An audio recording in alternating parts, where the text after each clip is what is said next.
Türkiýede giten iki türkmen aktivistiniň işi gaýtadan seretmek üçin Edirne şäheriniň prokuraturasyna gaýtaryldy diýip adam hukuklaryny goraýjy Türkmen Helsinki fondy 3-nji martda habar berdi. Maglumaty görä Alisher Sahatowyň we Abdulla Orusowyň aklawçysy daşary ýurt raýatlary üçin wagtlaýyn tutsaglyk merkezinde we onuň töwereginde ýerleşýän video gözekçilik kameralarynyň ýazgylaryny şeýle-de bu wakanyň bolan ýerindäki kameralaryň ýazgylaryny almak üçin Edirne şäher prokuraturasyna ýene-de bir gezek arza beripdir. Türkmen Helsinki fondy Sinop prokuraturasy şu ýylyň ýanwar aýynda Alisher Sahatowyň aýaly Gulaly Hasanowa Alisher Sahatow bilen Abdulla Orusowa garşy gozgalan işin Edirne şäherindäki degişli edaralara gaýtarlandygyny habar berdi diýip belliýär we mundan öň Ankaradaky ýokary edaranyň buýrugyna laýyklykda Sinop polisiýa bölüminde Sahatowyň maşgalak dağlaryndan DNK nuskalarynyň alynanlygyny habar berýär. Türkmen aktivist Alisher Sahatow apreliň aýagynda Türkiýede tutsak edilip anyk sebäbi düşündirilmezden deportasiýa merkezine yerleşdirilipdi. Türkmen Helsinki fondy Sahatowyň 2023-nji ýylyň 27-nji aprelinde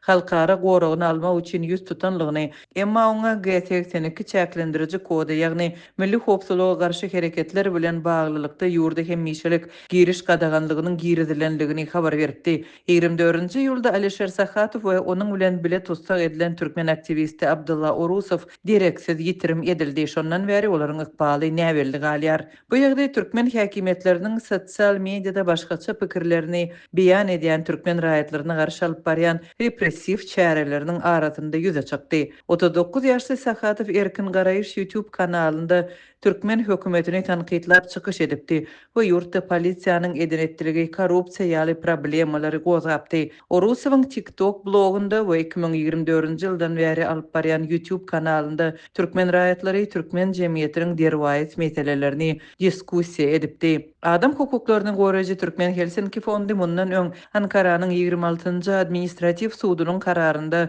Sahatowdan çäklendiriji G82 kodunyň aýrylanlygyny habar beripdi. Görüşmez ýaly Alisher Sahatowa G82 kodunyň girdilmegi, onuň halkara gorag statusundan mahrum edilmegi we deportasiýa merkezinde saklanmagy bir kanundy diýilip guramanyň 29-njy dekabrda çap eden maglumatynda bellenipdi. Türkmen Helsinki fondynyň ýene bir maglumatyna görä 2025-nji ýylyň 16-njy dekabrynda Edirne şäher prokuraturasy Alisher Sahatowyň we Abdulla Orusowyň işleriniň gözden geçirilmegi üçin Sinop şäher prokuraturasyna iýerilmegini buýrupdy. Kararda şeýle hem iki adamyň maglumat bazasynda 2025-nji ýylyň 24-nji iýulundan bäri ýiten hökmünde hasaba alynanlygy we Sinop jemgyýetçilik howpsuzlygy bölümi tarapyndan gözlenýänligi aýdylypdy. Adam hukuklaryny goraýjy halkara guramalary Türkiýede direksiz ýitirim edilen Sahatowyň we Orusowyň Türkmenistana deportasiýa edilen ýagdaýynda olara çynlaky howp abanýanlygyna aladalanma bildirip gelýärler.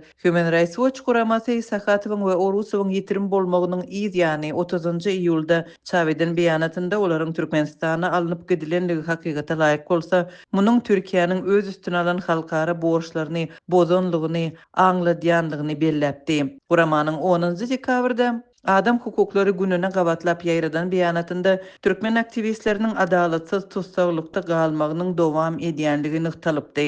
Dekabryň başynda adam hukuklaryny goraýjy bir näçe halkara guramasy türkmen häkimetlerini delillendirilmedik aýyplamalar esasynda öz esasy hukuklaryny we azatlyklaryny parahatçylykly ulanýandyklary üçin azatlykdan mahrum edilen raýatlary azat etmäge çagyrypdy. Adam hukuklary boýunça halkara hyzmatdaşlyk guramasy adam hukuklary boýunça türkmen inisiativasy Türkmen News neşri we Norwegiýanyň Helsinki komiteti bilelikde çap eden çağırışında Mansur Mingelow, Murat Düşemow, Alisher Sahatow, Abdulla Orusow, Farhat Meymankuliyew, Mälik Berdi Allamradow, Saddam Gulamow ýaly aktivistleriň bir näçetiriň atlaryny agzapdy. Adam hukuklary boýunça Türkmen Helsinki fondy Sahatowyň we Orusowyň ýagdaýy boýunça Birleşen Milletler Guramasynyň zorlukly ýitirim edilmeler boýunça komitetine arz etdi we onuň bu işe garamak üçin eden şikayaty kabul edildi. Birleşen Milletler Guramasynyň ähli adamlary zorlukly ýitirim bolmakdan goramak baradaky jarnamatyna görä zorlukly ýitirim etmegiň üstlendik hereketi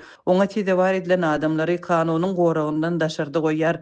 Olar we olaryň maşgalalary agyr ejir çeker we bu halkara hukugynyň bozulmagy bolup durýar. Şeýle-de Türkmen Helsinki fondy Alisher Sahatowyň kakasynyň Aşgabatda baryp oğluny tapmakda kömek sorap Türkmenistanyň prezidentiне ýüz tutanlygyny habar berdi.